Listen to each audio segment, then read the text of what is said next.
नमस्कार, 11 स्पेशल देख रहे हैं आप। आपके साथ मैं हूं राजदा। शिक्षा मंत्री जगन्नाथ महतो को 2 और धमकी भरे पत्र मिले हैं। रांची स्थित आवास पर ये पत्र स्पीड पोस्ट से भेजे गए हैं और भेजने वाले का पता हजारीबाग दिखा रहा है। शिक्षा मंत्री को धमकी भरे पत्र मिलने पर सियासत भी गरमाने लगी है। शिक्षा मंत्री जगन्नाथ महतो को एक बार फिर धमकी भरा पत्र मिला है। रांची स्थित आवास पर स्पीड पोस्ट से 2 पत्र आए जिसमें मंत्री को जान से मारने की धमकी दी गई है। धमकी भरे पत्र मिलने पर शिक्षा मंत्री जगन्नाथ महतो ने कहा है, ऐसे पत्रों से डरने वाला नहीं, जिसे मुकाबला करना है वो सामने आए। यदि हिम्मत है तो मुकाबला करो, सामने आओ। दूर का है, चिट्ठी पत्रिकाएं करते लोगों के बीच जो आज पूरे राज्य में सद्भावना का प्रतीक बना हुआ झारखंड में, उसको व्यवहार को आप नष्ट क्या करना चाहते हैं। पत्र में प्राइवेट कॉलेज का अनुदान दुगना करने को कहा गया है। साथ ही 1932 के खतियान पर सवाल उठाए गए हैं। शिक्षा मंत्री ने कहा है कि धमकी देने के बजाय 1932 के खतियान से जिन्हें परेशानी है वे अपनी शिकायत बताएं। 1932 उसको परेशानी है, बतावे।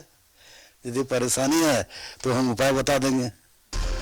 रांची आवास पर जो धमकी भरे पत्र आए हैं वो हजारीबाग से किसी महतो के नाम पर आए हैं। जो लिखा हुआ मैं कुछ पढ़ पा रहा हूं। जो प्रेषक है यानी कि पत्र लिखने वाला वो भी संभवतः कोई महतो ही है। वो लिखा हुआ है महतो और हजारीबाग स्पीड पोस्ट से आया है। सर आपको वो करीब से जानता है? हमको कौन नहीं जानता है, एक बच्चा जानता है। मेरा विभाग ऐसा है कि स्कूल की साक्षरता 5 साल के बाद बच्चा जानने लगेगा और जो दूसरा विभाग है बूढ़ा लोग जानने लगेगा शाम होते होते। शिक्षा मंत्री जगन्नाथ महतो को धमकी भरे पत्र मिलने पर जेएमएम ने कहा है कि कुछ लोगों को बौखलाहट है। पत्र का मजमून देखकर लगता है ये किसी खास राजनीतिक दल से संबंध रखते हैं। ऐसे लोग हैं जो समाज में हमेशा अशांति फैलाने वाले लोग हैं। इनको बहुत सहज ही पहचान किया जा सकता है, क्योंकि जो पत्र के जो मजमून है वो तो लगता है कि किसी खास राजनीतिक दल से ही लोग प्रेरित है और ताल्लुक रखते हैं। तो इन सब चीजों से कोई डरने का, और झारखंडी को कोई डरा के कुछ कर सकता है क्या? शिक्षा मंत्री को धमकी भरे पत्र भेजने के पीछे क्या कोई बड़ी साजिश है या फिर किसी शरारती तत्व का हाथ? इसकी निष्पक्ष जांच की जरूरत है, लेकिन फिलहाल इसको लेकर झारखंड की सियासत गरमाने लगी है। न्यूजीलैंड भारत के लिए रांची से राकेश, अजय लाल और राजेश कुमार की रिपोर्ट। तो शिक्षा मंत्री जगन्नाथ महतो को लगातार धमकी भरे पत्र मिल रहे हैं। एक बार फिर से उनके आवास पर 2 पत्र आए हैं जिस पर उन्हें जान से मारने की धमकी दी गई है। सीधा जुड़ेंगे, सहयोगी अजय लाल हमारे साथ मौजूद है। अजय, शिक्षा मंत्री जगन्नाथ महतो लगातार अच्छे काम कर रहे हैं और उसके बावजूद उन्हें धमकी भरे पत्र मिल रहे हैं। 2 और पत्र मिले हैं उनके आवास पर। क्या कुछ अभी तक पता चल पाया है? क्योंकि एड्रेस में हजारीबाग लिखा है और पुलिस अभी तक क्या कुछ पता कर पाई है? देखिए राजा, इसमें जो सबसे अहम खबर यह है कि जिस व्यक्ति ने पत्र लिखा है वो शिक्षा विभाग में वित्त रहित शिक्षा नीति के तहत इंटर कॉलेज में काम करने वाला शिक्षक है। ये पूरी तरह से तय हो गया और उसका नाम भी महतो ही है। हजारीबाग से पत्र लिखा है। 2 पत्र बोकारो के भंडारडी वाले घर पे भेजा गया था और 2 पत्र आज शाम 4 बजे उनके रांची स्थित आवास पर ये पत्र रिसीव हुए। यानी कि ऐसा कोई इनपुट जिसके बारे में आशंका की बात सामने आ रही है, ऐसा कोई इनपुट जगन्नाथ महतो को लेकर नहीं है। कोई खुफिया सूचना भी ऐसा नहीं है कि सूबे के शिक्षा मंत्री जगन्नाथ महतो के जान के ऊपर किसी प्रकार की कोई आशंका है।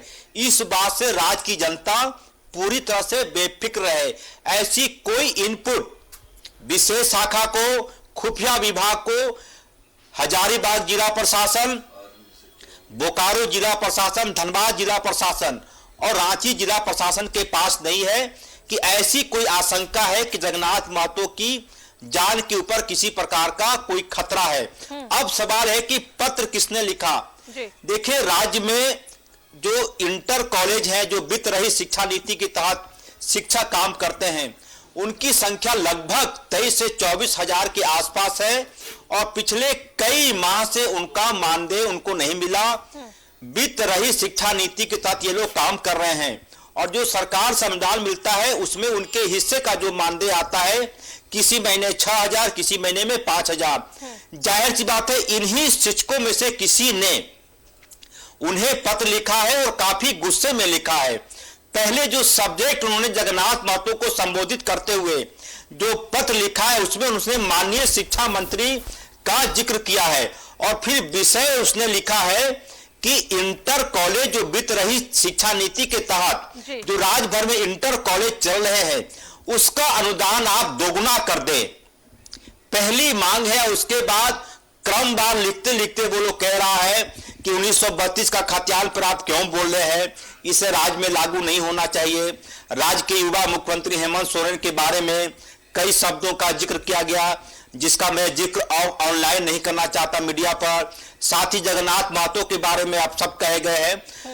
तो एक किसी सिरफिरे व्यक्ति ने पत्र लिखकर अपनी मांगों के तरफ राज्य के शिक्षा मंत्री का ध्यान आकृष्ट करने का एक नायाब तरीका खोजा है। आप गौर करेंगे राजा कि शिक्षा मंत्री के आवास पर रोजाना सैकड़ों पत्र आते हैं आवेदन के माध्यम से, किसी की चर्चा नहीं होती, लेकिन इन 4 पत्रों की चर्चा मीडिया में हो रही है और शायद वो सातिर व्यक्ति जानता था कि जब तक कुछ ऐसी बातें न लिख दी जाए उस पत्र में तब तक इसकी चर्चा शायद नहीं होगी। बेहद ही कायदे से उसने लिखा है। पहले उसने लिखा कि राज्य के स्कूलों में बिहार, मध्य प्रदेश, उत्तर प्रदेश के लोग ज्यादा भरे हुए हैं, लेकिन आप इन पर कोई कृपा नहीं करते, इनका मानदेय कम है। मतलब यह कि जो इंटर कॉलेज है राज्य में वित्त रहित शिक्षा नीति के तहत, आपको याद होगा बिहार के पूर्व मुख्यमंत्री जो कि अब दिवंगत हो चुके हैं जगन्नाथ मिश्रा के माध्यम के कार्यकाल से ही चला आ रहा है।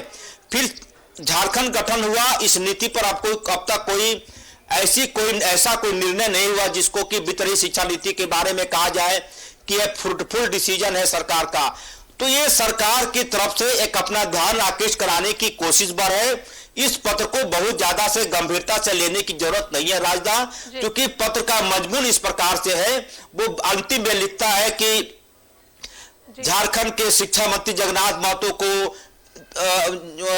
कुछ ऐसी बातें हैं जिसको मैं नहीं बोलना चाहूंगा, यानी कि उस व्यक्ति या वह व्यक्ति यह जानता है कि कैसे राज्य के शिक्षा मंत्री का ध्यान अपनी समस्याओं की ओर अवगत कराया जा सके। और ये हजारीबाग से पत्र भेजा गया है और स्पीड पोस्ट का जो नियम होता है कि संबंधित व्यक्ति अपना पूरा पता लिखता है, फोन नंबर लिखता है, उसके बाद एक स्कैनर स्टिकर साटा जाता है लिफाफे पर, उस माध्यम से पता करने की कोशिश हो रही है कि आखिर ये महतो नाम का व्यक्ति है कौन। हालांकि राज्य के शिक्षा मंत्री के पास पूरी जानकारी है कि किस व्यक्ति ने पत्र लिखा है। कल रात उन्होंने बोकारो के एसपी से बातचीत भी की थी और पूरी जानकारी दी थी। तो मैं बार बार कह रहा हूं कि इस पत्र को बहुत ज्यादा हैवोक करने की जरूरत नहीं है, क्योंकि ऐसी कोई इनपुट जगन्नाथ महतो के लिए नहीं है। और जिस प्रकार से वो काम कर रहे हैं, वो जहां भी जाते हैं, जिस दौरे में जाते हैं, जिस कार्यक्रम में जाते हैं, अमूमन उनके हर दौरे में न्यूज 11 की टीम रहती ही रहती है और सभी जगह उनका जय जयकार होता है, जिंदाबाद होता है। किसी सातिर दिमाग के व्यक्ति ने, किसी सिरफिरे ने जो कि शिक्षा विभाग से जुड़ा हुआ है, उसने पत्र लिखकर सनसनी फैलाने की कोशिश की। लेकिन बधाई दी जानी चाहिए सूबे के शिक्षा मंत्री को। उन्होंने कहा कि ऐसे पत्रों को वो गंभीरता से नहीं लेना चाहते और न ही इसकी कोई जरूरत है। और उन्हें यहां तक कहा कि वो राज्य के मंत्री हैं, विधायक हैं, संवैधानिक पोस्ट को वो होल्ड कर रहे हैं। यदि इन सबके बीच यदि वो कुछ भी नहीं रहते तो ऐसे पत्रों का जवाब कैसे दिया जाता है वो भली भांति जानते हैं। मतलब उनके कहने का अंदाज ये था कि चिट्ठी लिखने वाला, पत्र लिखने वाला उनको हल्के में लेने की कोशिश ना करे राजदा। बिल्कुल सिक्योरिटी के माध्यम से ये भी कहना उचित होगा अजय कि अब हल्के में नहीं लेना चाहिए और जो भी पत्र लिखा है जाहिर तौर पर स्पीड पोस्ट है तो सारे एड्रेस फोन नंबर है तो जल्द से जल्द उस इंसान को बाहर सामने लाने की जरूरत है ताकि पता चल सके कि वो कौन है और उसका मकसद क्या है, क्योंकि बहुत सारे लेटर्स आते हैं जैसा कि आपने भी कहा, सरकार का और शिक्षा विभाग का, शिक्षा मंत्री का ध्यान आकृष्ट करने के लिए ये पत्र लिखा गया है, लेकिन हल्के में लेने की जरूरत नहीं है।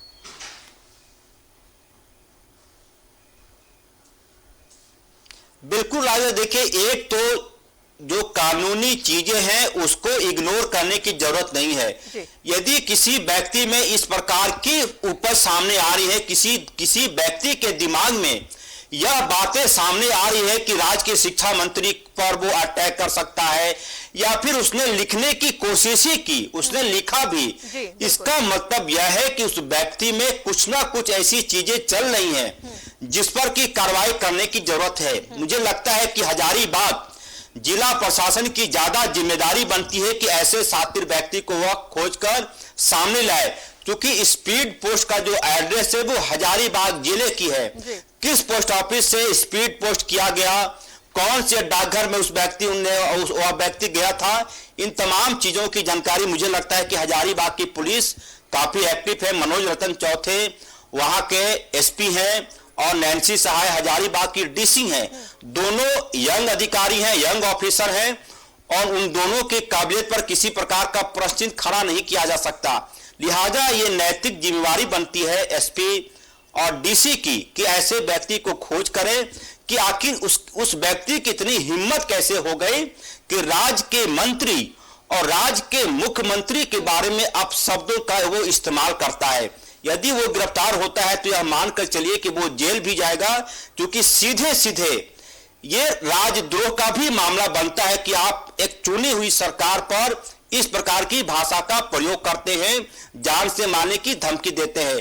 तो पुलिस कार्रवाई कर रही है, पुलिस को थोड़ा वक्त दिया जाना चाहिए, लेकिन यह मानकर भी चलने में कोई हर्ज नहीं है कि ये किसी सिरफिरे व्यक्ति की कोशिश है। इस किसी शातिर ने अपनी मांगों से मंत्री का ध्यान आकृष्ट कराने के लिए एक ऐसा तरीका खोजा जो कि अलोकतांत्रिक है। राजा, चलिए, तो अपने आप को हाईलाइट करने के लिए ये तरीका जरूर इस शख्स ने अपनाया है, लेकिन हजारीबाग के जो पुलिस प्रशासन है वो भी मुस्तैद है और जाहिर तौर पर जल्द से जल्द उस व्यक्ति को सामने लाने की जरूरत है, क्योंकि उसकी मानसिकता कैसी है वो जाननी बेहद जरूरी है। बहुत बहुत शुक्रिया आपका अजय तमाम जानकारियों के लिए। तो शिक्षा मंत्री को धमकी भरा पत्र लिखा गया है और शिक्षा मंत्री ने साफ तौर पर कहा है कि मैं ऐसे धमकी भरे पत्र से डरता नहीं हूं, मैं काम कर रहा हूं और आगे भी इसी तरह काम करते रहूंगा।